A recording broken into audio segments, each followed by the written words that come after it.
మనం ఏమనుకుంటున్నాం అంటే మనం ఏమైనా అభివృద్ధి చెందేమంటే మన శక్తులే అని ఇలాగా హిడెన్ గా ఇంతమంది సహాయం ఉంటూ ఉంటుంది. అది మనకి తెలియదు. అంటే ఎందరో దేవతా శక్తులు, ఆ మహాత్ములు అలాగా కురిపించిన ఎనర్జీస్ ఇవన్నింటి వల్లనే మనం అంటే మానవాళి ప్రోగ్రెస్ జరుగుతుంది.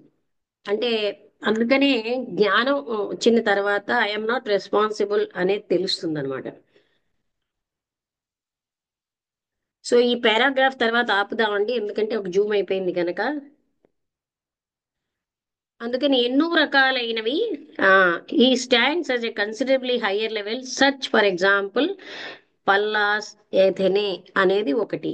అంటే ఇక్కడ వీళ్ళు దేవతల కింగ్డమ్స్ ఉంటాయి, నేచర్ స్పిరిట్స్ కూడా వాళ్ళ యొక్క ఆ వాళ్ళు ఏవి డివిజన్ చేసుకుంటున్నారో మానవుడు చెప్పినటువంటి పొలిటికల్ జియోగ్రాఫికల్ డివిజన్స్ కాకుండా ఇంకా వృక్షాలు, జంతువులు ఇవన్నీ కూడా అందులో ఉంటాయి అంటున్నారు. ఇంకా ఏంటంటే ఆ కింగ్డమ్ లో అంటే వాళ్ళ టెరిటరీలో దేవతలు కూడా ఉంటారు, వాళ్ళకు కూడా వీళ్ళు సహాయం అందిస్తారు. అందుకని angels of the various classes, nature spirits, animals, vegetables, minerals, మనకంటే ఇంకా కిందన ఉన్నవి మనకి తెలియని ఎంతో మంది వాళ్ళు ఆ మ్యాన్ కైండ్ తెలియనటువంటి వాళ్ళు, ఎప్పుడు విననటువంటి వాళ్ళు ఉంటారు. There is a vast amount of work. అందుకని చాలా పెద్ద పని చేయాల్సి ఉంటుంది.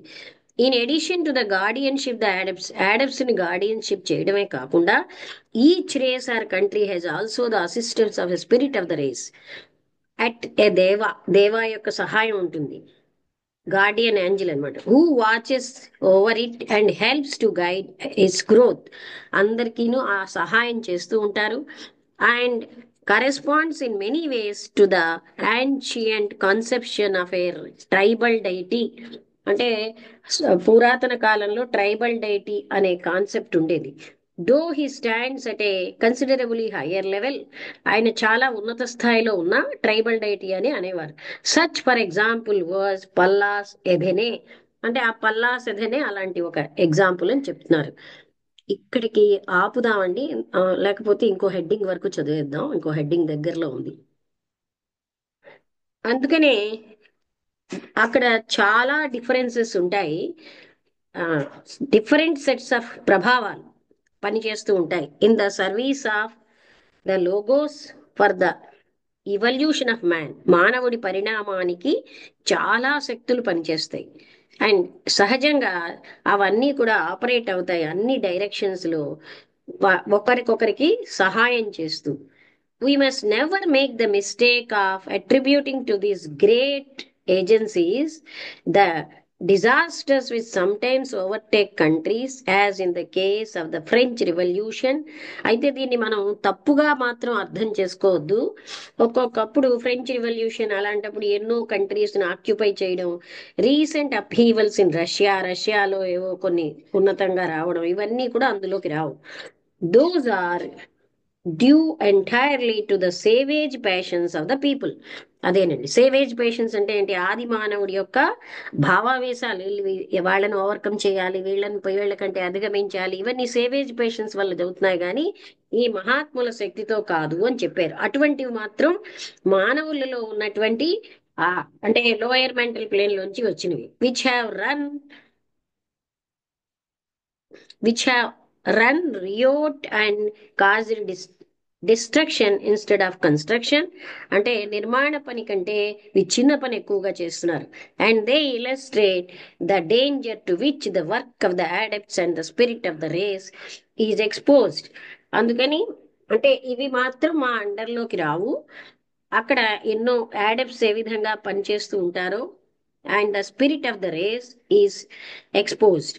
అంటే చాలా మంది సేవేజ్ పేషెంట్స్ అన్ని కూడా ఈ అంటే రియోట్స్ అంటే ఏమంటారు, ఈ కొట్లాటలు వినాశనాన్ని తెచ్చేవి, నిర్మాణం బదులుగా వినాశనాన్ని తెచ్చేవి ఇవన్నీ కూడాను వీళ్ళు యాడప్ట్ వర్క్ అని అనుకుంటారు. When they make experiments along democratic lines.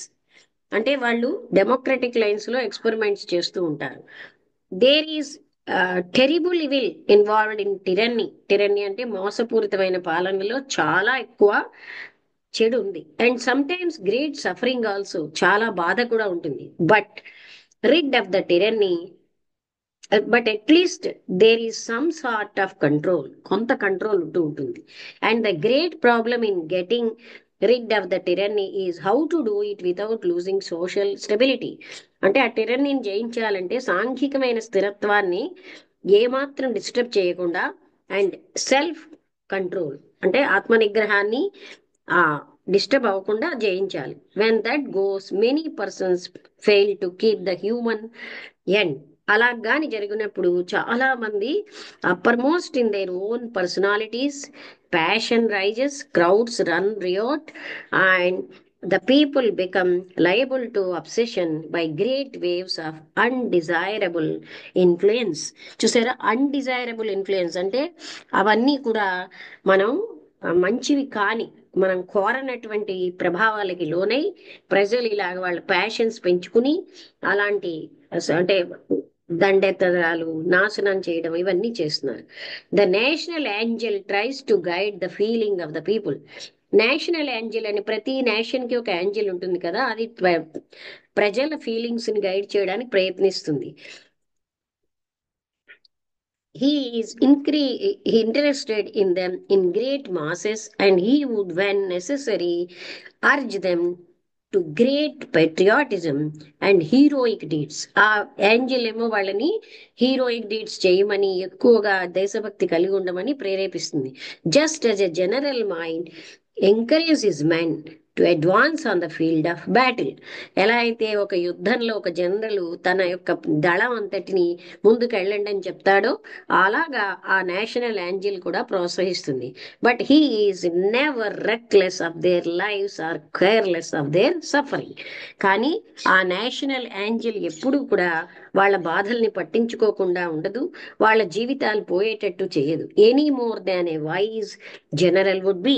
ఒక తెలివైన జనరల్ తన కిందనున్న వాళ్ళు చనిపోవాలని ఎలా కోరడో, అలాగే ఆ నేషనల్ ఏంజల్ కూడా అలా పనిచేస్తూ ఉంటుంది. ఇక్కడ కాపుదామండి. ఇక్కడ నెక్స్ట్ హెడ్డింగ్ ఏంటంటే డిస్ట్రిబ్యూషన్ ఆఫ్ ఫోర్స్ అని.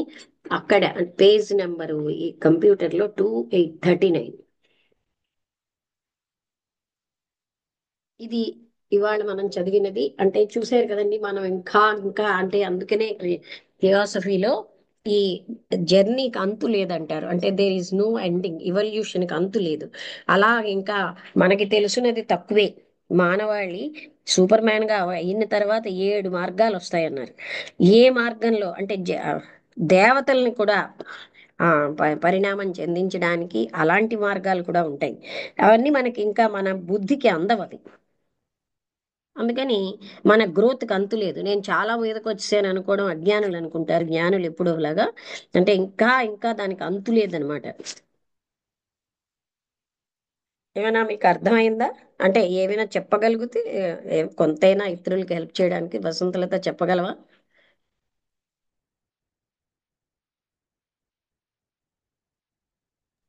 అంటే అది చెప్పడానికంటే అదే ఇవల్యూషన్ కి ఎలాగ వీళ్ళు అడప్ట్స్ హెల్ప్ చేస్తారు మీదకి వెళ్ళి, ఆ అంటే మిగతా వాళ్ళకి జ్ఞానాన్ని ఇవ్వడం, సహాయం అవన్నీ చేస్తూ ఉండడం వల్ల అంటే మీ స్వార్థం లేకుండా ఆ పనులు చేస్తూ ఉంటారు. మీదకి వెళ్ళినా సరే అంటే ఏ అంటే గ్లోబ్కి వెళ్తే అలా ఆ కాదు. ఇక్కడ గ్లోబ్. ఏంటంటే యాడప్టివ్ అనే వాళ్ళు కొద్ది మందే భూమితో కనెక్షన్ లో ఉంటారు. మిగతా వాళ్ళు ఇతర కింగ్డమ్స్ కోసం ముందుకు వెళ్ళిపోతారు. అంటే ఆ ఎలాగా దేవా కింగ్డమ్ ని, మరి అంటే దేవతలను ఉద్ధరించడానికి ఇంకా ఎన్నెన్నో ఉన్నాయి మనకు తెలియనివి. అలా కొద్ది మంది మాత్రమే భూమితోటి కనెక్షన్ కలిగి ఉంటారు, భూమి మీద ఉన్న మానవాళికి హెల్ప్ చేయడానికి. ఆహా. అంటే అది అది ఎలా ఎలా చేస్తారు అన్నది చెప్పారు. అంటే ఆ, అంటే తన కోసం అంటే శ్రమించకుండా ఇంకోళ్ళ కోసం మాత్రమే బతికేటటువంటి వాళ్ళు అవుతారు వాళ్ళు. ఆ అంతే. అలా ఎక్కడ అలా అవడం అన్నది మంచితనం. ఎప్పుడో అలాంటి వాళ్ళని అక్కడ తీసుకుంటారు కదా. యాడప్ట్షిప్ కి ఆ రాకముందే వాళ్ళు వాళ్ళ కోసం వాళ్ళు ఉండరు. అవును, ఉండరు. దాని కూడా మనుషులకి ఎక్కడ మంచితనం కనిపిస్తే దాన్ని మీరికి సర్వవిధాలా ప్రయత్నిస్తూ ఉంటారు. ఆ అని చెప్పారు. అది అంటే తర్వాత అదేదో వాళ్ళ తాలూకు ఈవెన్ శరీర నిర్మాణాలు కూడా ఏ గ్లోబ్ కి అనుసరించి ఆ గ్లోబ్ కి తగిన విధంగా తయారు చేసుకుంటారు. క్రియ క్రియ క్రియతోనే వాళ్ళు ఆ అంటే కర్మ, ఆ క్రియ అనేది మాణకాయం దాని అని మీద ఎక్కువ. రకరకాల కాయాలు వాళ్ళ యొక్క వర్క్ ని బట్టి వాళ్ళు ఏర్పరచుకుంటారు. ఆ అది ఏర్పరచుకుని అంటే అది దాని గురించే విస్తరణగా చెప్పారు, ఎలాగ హెల్ప్ చేస్తారు మనుషులకి అని చెప్పి. అంటే నాకు అంత క్లియర్ గా దాన్ని ఇది లేదు. అవగాహన అంటే అవగాహన చదువుతున్నప్పుడల్లా అవగాహన అయిపోతూ ఉంటుంది. అది కానీ ఇంత అంటే వాళ్ళ పర్టికులర్ కింద గా ఈ కొంతమంది ఇప్పుడు ఎలా అయితే పొలిటికల్ గా వాళ్ళు కొంతమందిని వాళ్ళకి హెల్ప్ గా పెట్టుకుంటారు, ఒక దళాన్ని, ఒక జనరల్ యుద్ధంలో ఒక జనరల్ కింద కొందరు దళం ఉంటారు. అలా వీళ్ళు కూడా మొత్తం ఈ ప్రపంచాన్ని రకరకాల టెరిటరీస్ గా విభజించి ఒక్కొక్క టెరిటరీకి ఒక్కొక్కరు ఆ విభజన మనం విభజించినట్టు కాదు, వాళ్ళు వేరేగా అవునవును, విభజిస్తారు. అదే ప్యారిష్ అది.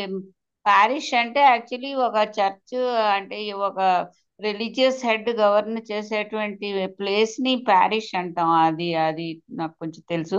కానీ ఇక్కడ వాళ్ళు చెప్పేటువంటి ఆధ్యాత్మికమైనటువంటి విభాగాలు అయి ఉంటాయి, ఆ భూభాగాలు. ఆ వాట్ అందులో ఆ పర్టికులర్ పర్సన్ ఇన్ఛార్జ్ చేసి వాళ్ళు చూస్తూ ఉంటారు.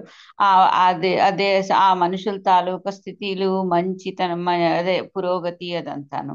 అది ఎక్కడంటే ఆధ్యాత్మికంగా, మా కానీ భౌతికంగా కూడా ఉంటుంది అని మధ్యలో ఎక్కడో విన్నట్టుగా నాకు అనిపిస్తుంది. అది భౌతికమైనటువంటి భౌతికంగా ప్రాస్పెరిటీ ఎలాగైతే కూడా. విడదీస్తున్నారో ఆ విధంగా అంటే స్పిరిచువల్ ఫోర్సెస్ అన్నీను వీళ్ళు ఇస్తూ ఉంటారు.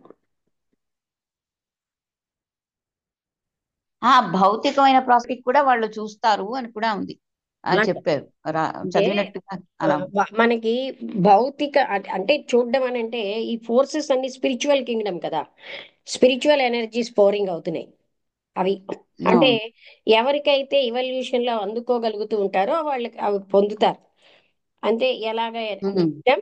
ఆ happiness and all love everything వాళ్ళు ఎవరెవరైతే అందుకోగలరో వాళ్ళకి వాళ్ళు ఇస్తూ ఉంటారు. ఆ పుచ్చుకున్న వాళ్ళు ఇతరులకి ఇస్తూనే ఉంటారు, ప్రపంచం మీద కురిపించడమే పని. అంటే ఇప్పుడు భౌతికంగా మనకు కావాల్సింది ఏదైనా, ఇప్పుడు అన్నం లేదు, తిండి లేని లేదు లేదు, వాళ్ళకి తిండి భౌతికంగా కాదు, పెట్టడానికి. ఇదంతా స్పిరిచువలే. ఆ అంటే భౌతికంగా మనిషి కావాలి అనుకుంటే బాడీ తాను అనే ఒక అజ్ఞానంతో కదా. ఆ అంటే అది అలాంటి వెల్ఫేర్ ఏమి అక్కడ పోల్చింది ఏంటంటే ఉండదా? భౌతికంగా ఎలా అయితే ఉంటాయో స్పిరిచువల్ కింగ్డమ్ కూడా స్పిరిచువల్ ఆ దీంట్లో కూడా కొన్ని భాగాలు ఉన్నాయి. ఆ టెరిటరీస్ అనేవి ఉమ్. అందులో ఏమో మానవులే కాదు, జంతువులు, వృక్షాలు, మినరల్ కింగ్డమ్ అన్నీ కలిపి ఉంటాయి. మనం విడదీసిన వేలో ఉండవు అని చెప్పి ఆ టెరిటరీలోకి వాళ్ళ ఎనర్జీని అన్నిటినీ పాస్ ఆన్ చేస్తూ ఉంటారు. నేను అనేది ఏంటంటే ఇప్పుడు మనకి మనుషులకి మేబీ ఫిజికల్ అంటే నీడ్స్. ఆ శరీరం సర్వైవ్ అయ్యేది, కానీ మెయిన్ ఇక్కడ ఏంటంటే స్పిరిచువల్ ఎనర్జీ కదా ఇది ఇక్కడ. ఆ అంటే శరీరం ఉంటేనే కదా స్పిరిచువల్ ఎనర్జీని కాదు మనం. కాదు, అది నువ్వు మళ్ళీ చదువు. అక్కడ ఏంటన్నారంటే అవన్నీ వాళ్ళు చూడరు, అది ఇంకొకరు చూస్తారు. నీకు అర్థమైందా? స్పిరిచువల్ ఫోర్సెస్ ఇచ్చిన వాళ్ళు అవే చూస్తారు. అది ఆ, అంటే పేదవాళ్ళకి అన్నం కలగడం కానీ ఏదైనా అవన్నీ వాళ్ళ కాదమ్మా, ఇక్కడ ఆ, స్పిరిచువల్ ఫోర్సెస్ హయ్యర్ లెవెల్లోనే జరుగుతుంది కదా ఇదంతా. ఈ ఆ, సర్వీస్ అంతా అచ్చా. ఆ, హయ్యర్ బాడీస్ కే అవుతుంది. ఆ, ఆ తర్వాత హైరార్కీ అని చెప్పి ఇప్పుడు అదొక చాప్టర్. పేదవాళ్ళకి అన్నం రావడం అవన్నీ ఒక రూల్ ప్రకారమే, ఒక అంటే ప్లాన్ ప్రకారమే జరుగుతున్నాయి according to the law of కర్మ.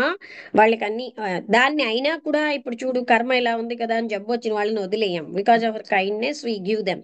ఆ ఇచ్చిన వాళ్ళకి వాళ్ళు ఎనర్జీ సప్లై చేస్తూ ఉంటారు టు దోస్ హూ హెల్ప్. ఆ అది అది అలా ఎవరో చేసేటట్టుగా ఆ మీద నుంచి మనకి ఆ ఇది రావడమో, భావన అంటే ఇక్కడ రావడమో భౌతిక శరీరం హెల్ప్ కంటే ఎక్కువ ఏంటంటే మెయిన్ స్పిరిచువల్ ఆ, హయ్యర్ లెవెల్స్ లో కదా జరుగుతుంది. ఆ, మహాత్ముల నుంచి వచ్చిన ఎనర్జీస్ అన్ని spiritual energies. They um, supply enough of bliss, love, force అలాంటివన్నీ సప్లై చేస్తారు. Those who receive they supply on the world. Um, అచ్చా. ఓకే. అవును, అది విన్నట్టు అలాగా అది అది అర్థం అవుతున్నది. కానీ అంటే నేను అదే అలా అనుకున్నాను, అంటే కొంత ఫిజికల్ వరల్డ్ తాలూ సఫరింగ్ ని కూడా ఎలిమినేట్ ఫిజికల్ చేస్తారేమో అని. వరల్డ్ సఫరింగ్ ఇప్పుడు చూడు, వాళ్ళు మన కర్మలో ఇంటర్ఫీర్ ఎవరు? అది ఈవెన్ అదే అంటే బ్లవెట్స్ కర్మ కి విషయంలో ప్రకారం కూడా, అవుతుంది. బ్లవెట్స్ కి ఉమ్. అంత మాస్టర్స్ వర్కే చేసినా we never interfere in others కర్మ అంటారు. ఆ కర్మలో వాళ్ళు ఇంటర్ఫీర్ అవ్వరు. మరి ఏ విధంగా వాళ్ళని మీదకి తీసుకొస్తారు? వాళ్ళు ఎవరైతే receivers, they get all the forces which supply to the man. అంటే భూమి మీదకి ఏ ఫోర్సెస్ సప్లై అవుతున్నాయో వాళ్ళు రిసీవ్ చేసుకుంటారు. రిసీవర్స్ ఉంటారు కదా, ఎవరు రిసీవర్స్ వాళ్ళే రిసీవ్ చేసుకుంటారు, వాళ్ళు ఇతరులకి ఇస్తూ ఉంటారు. ఉమ్. మనం అనుకున్న అంటే హెల్ప్ ఎలాంటి ఎట్లా ఫోర్సులు? చెప్పు కైండ్నెస్, అంటే, లవ్ అంటాం. భౌతిక శరీరంతో ఫుడ్ ఇవ్వడం ఇవన్నీ చాలా లోయర్ లెవెల్ కదా. అక్కడ ఏంటంటే ఆ. మహాత్ములు దివ్యజ్ఞాన సమాజాన్ని స్థాపించడానికి ఫుడ్ ఇవ్వడం. ఎవరో అడిగారు ఇంటర్నేషనల్ కన్వెన్షన్ లో, మీ దివ్యజ్ఞాన సమాజం ఏం చేస్తోంది? విద్యని ఇస్తోందా, లేకపోతే తిండి పెడుతోందా నీడీకి అంటే? అప్పుడు ఆ ఇంటర్నేషనల్ ప్రెసిడెంట్ అయిన రాధాబనేర్ గారు, ఆ, అది అంతకంటే హయ్యర్ సర్వీస్ చేస్తోంది, టు అప్లిఫ్ట్ ద కాన్షియస్నెస్ అని చెప్పారు. హయ్యర్ లెవెల్ కు కాన్షియస్నెస్ అప్లిఫ్ట్ చేయడం అనేది చాలా హయ్యర్ సర్వీస్. అయితే ఇవన్నీ కూడా టిఓఎస్ అనే ఒక వింగ్ లో వాళ్ళు చేస్తారు. థియోసాఫికల్ ఆర్డర్ ఆఫ్ సర్వీస్ అనే దాంట్లో, ఎక్కడెవరికి ఇప్పుడు వరదలు ఉమ్. వచ్చాయి, బట్టలు లేవు, ఆహారం లేదు, అవన్నీ సప్లై చేయడం, ఏదైనా ఓల్డేజ్ హోమ్ లో వాళ్ళకి చెప్పడం, ఇవ్వడం, ఇవన్నీ టిఓఎస్ అనే ఒక వింగ్ లో జరుగుతాయి. థియోసఫికల్ సొసైటీ చేసేది ఇంకా ఉన్నత స్థాయి పని. అర్థమైందా? ఉమ్. ఉమ్. ఉమ్. అదే. ఇప్పుడు అన్నదానం కంటే జ్ఞానదానం నిన్న అన్నారు కదా, ఎందుకని? అన్నదానం అవన్నీ ఆ క్షణమే, అది లో బాడీ అన్నది లోయెస్ట్ అన్నమాట వెహికల్. నెక్స్ట్ వెహికల్ కామ శరీరం, నెక్స్ట్ వెహికల్ మానసిక శరీరం. అలాగే ఉన్నత స్థాయిలోంచే అవి మనకు వస్తాయి. అంటే ఇప్పుడు ఆధ్యాత్మిక ప్రోగ్రెస్ అంటే మనం, అంటే ఆ, తప్పు చేయకపోవడం, మంచి చెడు విచక్షణ, అలాంటివన్నీ కదా. అలాగే అనుకోవాలి కదా. అంటే వర్చ్యూస్ ఆధ్యాత్మిక ఉన్నంత మాత్రంలో ఆధ్యాత్మిక ప్రోగ్రెస్ ఉండదు. కానీ ఆధ్యాత్మిక ప్రోగ్రెస్ కి వర్చ్యూస్ అన్నవి ఫౌండేషన్. హెల్ప్. అవును. ఆ. వర్చ్యూస్ కలిగి ఉంటారు చాలా మంది, ఆధ్యాత్మికత ఉండదు. అంటే ఇక్కడ ఆధ్యాత్మికత అంటే హయ్యర్ లెవెల్ నాకు అదే మానసి కొంచెం అంటే ఈ చూడు, అడాప్ట్ హయ్యర్ చేసే మెంటల్ పని లెవెల్లో మీద. చాలా ఇవల్యూషన్ వస్తుంది. వన్నెస్ ఫీల్ అవుతూ ఉంటారు, లేకపోతే హెల్పింగ్ అదర్స్ అంటే కైండ్నెస్, కంపాషన్ అవన్నీ ఉంటాయి కదా. కంపాషన్ అంటే నాట్ ఇన్ దట్ మానసికంగా కాదు అది. ఉమ్. ఇప్పుడు ఓకే. మనం నేను అదే బాడీ కొంచెం. కంపాషన్ ని ప్రేమనే ప్రేమ అనుకుంటున్నాం కదా, అదంతా కూడా సెల్ఫ్ సెంటర్డ్. ఉమ్. అంటే నేను ప్రేమ, కంపాషన్ ఏమైనా సరే ఫిజికల్ వరల్డ్ తో కనెక్ట్ చేసేసి ఆలోచిస్తున్నాను, కానీ అంతకంటే హయ్యర్ లెవెల్లో నేను అర్థం చేసుకోలేకపోతున్నాను. అంటే ఎలా ఉంటుంది ఏమిటి అన్న విషయం. ఆ మనిషి మనిషికి కాన్షియస్నెస్. చూడు ఒకటి చెప్పన, హయ్యర్ మెంటల్ ప్లేన్ లో ఇప్పుడు చాలా విషయాలు రివీల్ అవ్వబట్టే కదా నాకు అక్కడికక్కడ అవన్నీ రివీల్ అవుతున్నాయి. ఏమంటావ్? నాకెవరు హెల్ప్ చేస్తున్నారు? ఆ రివిలేషన్స్ అన్ని కూడా హయ్యర్ మెంటల్ ప్లేన్ చేసి వస్తున్నాయి. అంతే, అది అక్కడ నుంచి ఉన్నవే. అందుకే ఒకసారి ఒక లెక్చర్ ఇచ్చాను అడయార్ లో. అప్పుడు అక్కడ ఉన్నటువంటి డైరెక్టర్ ఏమన్నారంటే, there are some thoughts in cosmos, some people can receive them అన్నారు. అంటే ఆల్రెడీ ఉన్నాయి అవి, కొంతమంది రిసీవ్ చేసుకోగలరు. అంతేగాని లక్ష్మి టోల్డ్ నైస్లీ అని చెప్పరు వాళ్ళు. కారణం ఏంటి? జ్ఞానం వచ్చిన తర్వాత లక్ష్మి కాదు రెస్పాన్సిబుల్, ఆ రిసీవర్ అయ్యాం. ఉన్న వాటిని రిసీవ్ చేసుకున్నాం అంతే. అంటే ఆ రిసీవ్ చేసుకోగలిగేటువంటి కెపాసిటీని మనకి ఆ, ఈ అడప్ట్స్ కెపాసిటీ ఉన్న వాళ్ళు రిసీవ్ చేసుకుంటారు. వాళ్ళు పాస్ చేసే అది మాత్రం ఎవరి ఎఫర్ట్ తో వాళ్ళు పైకి వస్తున్నారు కదా. అంటే కెపాసిటీని వృద్ధి చేసుకోవడానికి వాళ్ళు చేస్తారు కదా అని నేను. వాళ్ళు అది హెల్ప్ చెయ్యరు. అది చేస్తారు. మానవుడు ఏం చేయాలి ఏంటి? గాజులు తొడిగిన వాళ్ళ కూర్చోడం ఇంకేంటి? మనకి చాయిస్లు బోల్డ్ ఉన్నాయి కదా. ఆ చాయిస్ మన చేతిలో ఇచ్చారు కదా. అనిపిసెంట్ అదే చెప్తారు మీకు. గుడ్ చే ఇటు వెళ్ళాలా అటు వెళ్ళాలా, చాయిస్ ఎప్పుడు ఉంది. ఉమ్. ఉమ్. అచ్చా.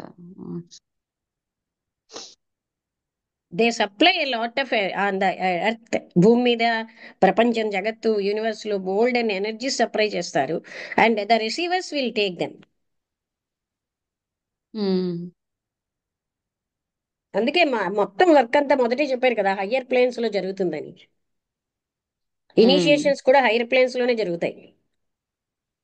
ఉమ్. మనం బాడీతో ఐడెంటిఫై అవ్వడానికి అలవాటు అయిపోయాం, నేను శరీరాన్ని, నేను అలవాటు. శరీరాన్ని. ఆ, అందువల్ల అన్ని అదే అలాగే అదే ఆలోచిస్తాం. అసలు అదే రాంగ్. అలాగే ఆ అదే ఐడెంటిఫికేషన్ ఇట్ అదే self is a wrong thing కదా, అదొక మిథ్య. అదే అదే దాని దాన్నే మనం కారణంగానే రైట్ అనుకుని క్లారిటీ. జీవిస్తే, మహాత్ములు అలా ఉండరు కదా. వాళ్ళ ఎనర్జీస్ అన్ని కూడా హైర్ ప్లేన్ లో సప్లై చేస్తారు. ఈ ఐడెంటిఫికేషన్ వదిలేస్తే అప్పుడు నేను అందరికీ, అంటే నా వల్ల ఆ నా కోసం ఏ ఎనర్జీని వాడుకోని స్థితి వస్తుంది. అదే అదే అది అదే బాడీతో ఐడెంటిఫై అయిపోతున్నాం, ఫిజికల్ విషయాలతో. అదే కారణంగా ఈ క్లారిటీ అనేది రావడం ఆ అవడం ఐడెంటిఫై లేదని. అయిపోవడం బట్టే మనం ఎప్పుడు లోయర్ ప్లేన్ లో ఉంటున్నాం. ఆ, అసూయ, అవును అవును ద్వేషం, పరభావం, మనం ఇంకా హయ్యర్ ప్లేన్ కి వెళ్ళటమే లేదు. అవును. అదే అదే దాని కారణంగానే ఈ ఆ కన్ఫ్యూజన్లు అన్నీ ఉమ్. వస్తాయి.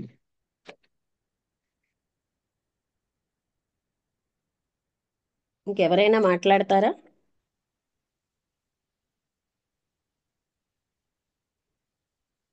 ఎవరైనా ఏమైనా అడుగుతారా?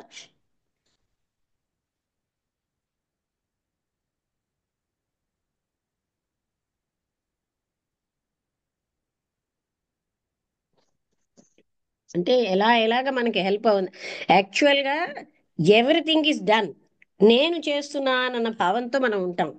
మనకు కావలసినది అంతా సప్లై అవుతూ ఉంటుంది.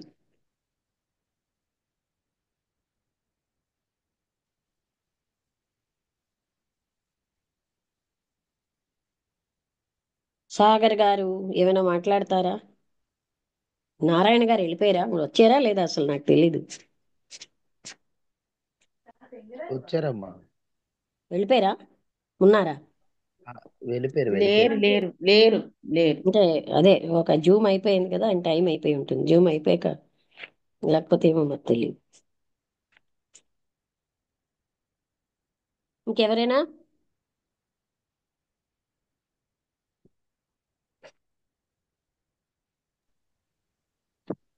మేడం, నమస్కారం మేడం అందరికి. నమస్తే అండి. ఇది హైయర్ లెవెల్ కాన్షియస్ గురించి చాలా బాగా చెప్పారు మేడం. అయితే మనకి జనరల్ గా ఇవన్నీ కృష్ణమూర్తి గారు కొట్టి పారేసినా కూడా మనకు అనిబిసెంట్ పుట్టి గారు, మన పారే లేదు. కృష్ణమూర్తి గారు. ఆయన ఏం చెప్పారంటే, అది కృష్ణమూర్తి గారి లెవెల్లో ఏంటండి, ఇవన్నీ అనుభూతి కదా. ఉం? అవునండి. ఆ, అయితే అది ఆ అనుభూతిలో ఇవేం అక్కర్లే. అవును మేడం. అయితే మా కృష్ణమూర్తి గారిని ఇదే అంటే ఆ శక్తులతోనే మన అనిబిసెంట్ గారు అంటే ఎంచుకున్నారు. అయితే మరి మనం కృష్ణమూర్తి దాన్ని గారికి బట్టి మహాత్ములు అవగాహన. పరిచయం చేశారు కదా. అవును. అయితే దాన్ని బట్టి మనం అవగాహన చేసుకోవచ్చు. అంటే ఆ శక్తితోనే అనిబిసెంట్ గారు ఎక్కడో ఉన్న వాళ్ళు. ఉన్నది ఆ ఒకటే శక్తి అండి, దైవ శక్తి. ఆ, ఆ శక్తి మహాత్ముల ద్వారా, ఆ శక్తిలో మూడు రకాలుగా విల్, విజ్డమ్ అండ్ లవ్ అన్న దాని ద్వారా కింద డిసెండ్ అవుతుంది. ఆ శక్తిని ఏ అవును విధంగా వాళ్ళు ఇస్తున్నారు, అవంతా ఆ డివిజన్, ఆ స్థితికి వెళ్ళిన వాళ్ళు హయ్యర్, ఆ మాస్టర్స్ కూడా శక్తి ఇస్తారు. ఇంకా మీదకి వెళ్ళిపోయిన వాళ్ళు దేవా అవును మేడం. అవును పీఠంకి మేడం. కూడా శక్తి ఇస్తారు. అంటే వాళ్ళని కూడా అప్లిఫ్ట్ చేస్తారు. అవును అవును మేడం. అయితే ఆ, ఐన్స్టీన్ గారు సేమ్ ఇదే శక్తితోనే ఆ ఫార్ములా కనుక్కున్నారు. అయితే అది చాలా ఇంటర్వ్యూలో కూడా చెప్పారు తను. అంటే నాకేదో శక్తి వల్ల నేను ఇలాంటివి కనుక్కున్నాను, ఇది మానవాతీతులకు అతీతమైనది అని చెప్పి అది చెప్పారు. రిసీవర్, ఆయన అలాంటి రిసీవర్ ఆ, కనుక ఆయన రిసీవ్ చేసుకోగలిగారు. అవును మేడం. యాక్చువల్ గా అవును మేడం. హయ్యర్ లెవెల్లో వెళ్ళిన వాళ్ళందరూ నేను కనిపెట్టాను అనరు. అవును మేడం. మన ఇళయరాజా గారు కొన్ని ట్యూన్స్ కనుక్కుంటే గనుక అది నాకు ఏదో ఏ శక్తితో వచ్చింది ఆ ట్యూన్స్, నేనేమి దాంట్లో సమకూర్చలేదు అంటారు. అవును. అంటే అవును ఆ మేడం. రివిలేషన్ అనేది వాళ్ళు గ్రహించగలరు. ఇప్పుడు కృష్ణమూర్తి గారికి కూడా అలా కొన్ని రివిలేషన్స్ అయ్యాయి. అవును మేడం. అయితే ఇక్కడ ట్రాన్స్మిషన్ రిసీవర్ అని ఉంటుంది. జనరల్ నేను వేరే టెలికామ్ లో పనిచేసే తెలుసు. అయితే ఉమ్. ట్రాన్స్మిషన్ రిసీవర్ ఏంటంటే ఒక ట్యూన్, ఒక ఫ్రీక్వెన్సీలో ఉంటది. ఆ ఫ్రీక్వెన్సీకి మనం కనెక్ట్ అయినప్పుడు ఆటోమేటిక్ గా అది రిసీవ్ అవుతుంది, లేకపోతే డిస్టర్బెన్స్ వస్తుంటుంది. మనం కూడా మన మన హైయర్ లెవెల్ కానీ ఏదైనా మన కాన్షియస్ లెవెల్ ఆ దానికి ట్యూన్ అవ్వబడాలి. అంటే మనం భౌతికంగా కూడా ఒక నిజాయితీగా ఉండటము, ఇవన్నీ చేయడము, లేకపోతే మానసికంగా కూడా మన మనసులో ఈర్ష, అసూయ, ద్వేషాలు ఇవన్నీ ఏం లేకుండా ఒక నిర్మలంగా, ఒక ఏమంటారంటే పరిశుద్ధమైన హృదయం అని మనకి అవునండి. ఇక్కడ క్రిస్టియన్ ఒక దాంట్లో. దగ్గర మీరు విన్నారో లేదో, హయ్యర్ మెంటల్ ప్లేన్ కి వచ్చాక హయ్యర్ ఆ, ప్లేన్ లోయర్ ప్లేన్ ని ఇంకా లేకుండా చేసేస్తుంది. అంటే ఏంటి, ఆ, ఆ higher energies lower plane substitute చేస్తాయి. ఇంకా అక్కడ పరభావం, అసూయ ఉండవు అనమాట. అలా అవును మేడం, అవును మేడం. అయితే ఇప్పుడు ఆ ఐఎమ్ ఆ బాడీ, వీళ్ళందరూ వేరన్న భావం కూడా ఒక రకమైన అజ్ఞానం కదా. అవును మేడం. అయితే ఆ మనలో ఆ పరిశుద్ధమైన హృదయంలో ఉన్నప్పుడు ఇక మనకి ఏవి కూడా నీకు అంటే మంచి చెడు అని, లేకపోతే ఇది ఒక మురికివాడ, ఇది మంచి కాలనీ, ఇట్లాంటివి ఏమి ఉండవు. నేను రియల్ గా కూడా ప్రాక్టికల్ గా గమనించాను. అయితే కనుక మనకు జుగుప్సా భావం కూడా కలగదు మేడం. అంటే కొంతమందికి ఏదైనా చూస్తే అబ్బా ఛీ అన్నట్టు అనిపిస్తుంటుంది. అదంతా కూడా ఆ లోయర్ లెవెల్ మైండే అని అనుకుంటున్నాం మనం. అలాంటివి కూడా కలగకుండా దాని నుంచి బిహైండ్ వెళ్ళిపోతారు. అప్పుడు నేను అనేది ఒక సెంటర్ నుంచి ఏమి ఉండదు. అంటే బిహైండ్ సెంటర్ సెంటర్, ఉండదు. ఆ అక్కడ అది జరుగుతుంటుంది అనుకుంటాం మనం. జరుగుతున్నదాన్ని చూడడమే. మేడం, నాకు ఈ డైలీ అంటే మనకు మార్నింగ్ వాక్ వెళ్తాం కదా, ఒక 1 అవర్ అట్లాగా. అది ఫిజికల్ గా స్ట్రెంగ్త్ ఎట్లా ఇస్తుందో ఈ మీటింగ్స్ వినటం వల్ల మనం సైకలాజికల్ స్ట్రెంగ్త్ దొరుకుతుంది అనుకుంటున్నా మేడం. నేను ఈ మీటింగ్స్ అటెండ్ అయినప్పటి నుంచి అబ్జర్వ్ చేస్తున్నా. అంటే మేడం గారు చెప్పేదాన్ని బట్టి మనం సైకలాజికల్ గా ఎలా స్ట్రెంగ్త్ అవుతున్నాం అనేది, అంటే దాన్ని బిహైండ్ ఎట్లా వెళ్తున్నాం అనేది గమనిస్తున్నాం madam. Thank you madam. That I'm responsible for everything అనే ఒక ఇగోలోంచి బయటపడతాం. మనకి చాలా అవును ఇగో మేడం. ఉంటుంది కదా, అంటే ఒక రకమైన ఆ, నేను చాలా ఈ పరభావం ఉన్నప్పుడు నేను వాళ్ళకంటే ఎక్కువ అని డామినేట్ చేయాలని ఈ అజ్ఞానం అంతా మొదలవుతుంది. పరభావం డిజాల్వ్ అవును. అయిపోయినప్పుడు ఎవరు బాగా ఉన్నా మనకి అలాంటి సెంటర్ లేదు కదా అక్కడ. మేడం.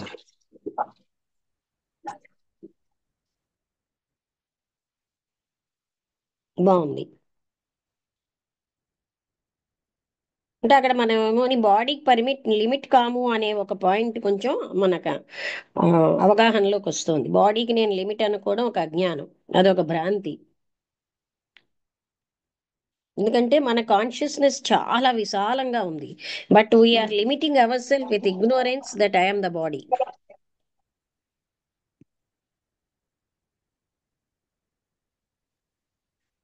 నాయుడు గారు, మీరు ఏమైనా మాట్లాడతారా? అనుపమ గారు ఏమైనా అడుగుతున్నారా ఏంటి? మనకి మనం ఇతరులకు ఏదైనా చేస్తున్నాం అనేది భ్రమ తప్ప, కానీ మనకి మనలో వెనకాల ఏదో శక్తి ఉండి మన చేత అన్ని పనులు చేయిస్తుంది అనేది గ్రహిస్తున్నాను మేడం. అంటే అలా కాదు, ఇంకా నేను అనే సెంటర్ కూడా ఉంటదండి అక్కడ. అదే నేను, అదే ఇంకా నేను ఏమీ కాదు, ఏదో శక్తి, భగవత్ అలా శక్తే కాదు, ఇప్పుడు మనకి. మనం భూమి మీద చేసే ఉపకారాలన్నీ మనసు లెవెల్లో చేస్తున్నాం. అక్కడ ఓకే, మనస్సుకి అతీత రేంజ్ లో జరుగుతాయి. అర్థమైందా? అదే అదే అదే అదే అదే వాళ్ళు పరాయి, నేను అనే ఒక భావంతో చేస్తున్నామంటే అది ఇగ్నోరెన్సే. ఇంకా అర్థమైందా? అక్కడ పరభావం డిజాల్వ్ అవును, అయిపోతుంది. ఇప్పుడు మీ హస్బెండ్ అవును సార్. అవనండి, పరాయి వాళ్ళు అవనండి, ఒకలాగే ఉంటుంది. ఆ స్టేజ్ అవును, మనకి రాలేదు గనక ఆ అది కాదు వాళ్ళు చెప్పేది. ఓకే ఓకే, మన ఇంట్లో మెంబర్స్ చేసుకోవడం కాదండి, అదే అది మ్యూచువల్ డిపెండెన్సీ కదా. వాళ్ళు మనకి, మనం వాళ్ళకి. That is again selfish work. అదే అదే అదే అదే.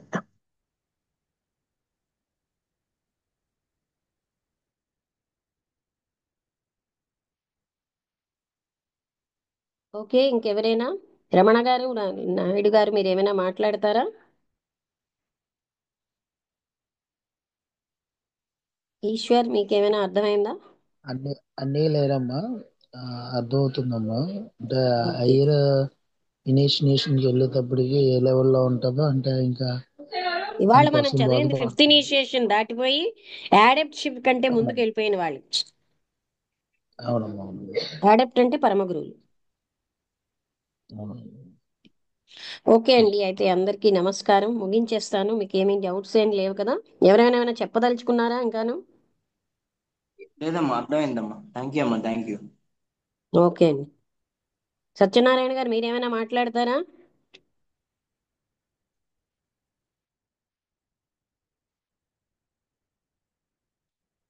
అన్ని చికాకులు ఈ ఐడెంటిఫికేషన్ వల్ల వస్తున్నవి. బాడీని ఇప్పుడు మా దగ్గర ఒక కారు ఉందనుకోండి, నా కారు నేను అనుకుంటే ఎన్ని చికాకులో, నా ఈ భౌతిక శరీరం నేను అనుకోవడం వల్ల అన్ని చికాకులు వస్తున్నాయి. అన్ని రకాల సిన్స్కి అదే మూలం. మీకు ఎన్నోసార్లు నేను చెప్పాను కదా, అని బిసెంటిని ఒక ఆయన, నాకు తెలుసు నేను ఈ శరీరాన్ని కానని, కానీ ప్రతి నిమిషం అది మర్చిపోతున్నాను అని అంటే ఆవిడ చెప్తారు కొన్ని వేల జన్మల నుంచి ఈ ఐడెంటిఫికేషన్ అలవాటైపోయిందని. అందుకని అంత ఎక్కువగా క్షణక్షణం ప్రయత్నించాలి మనం.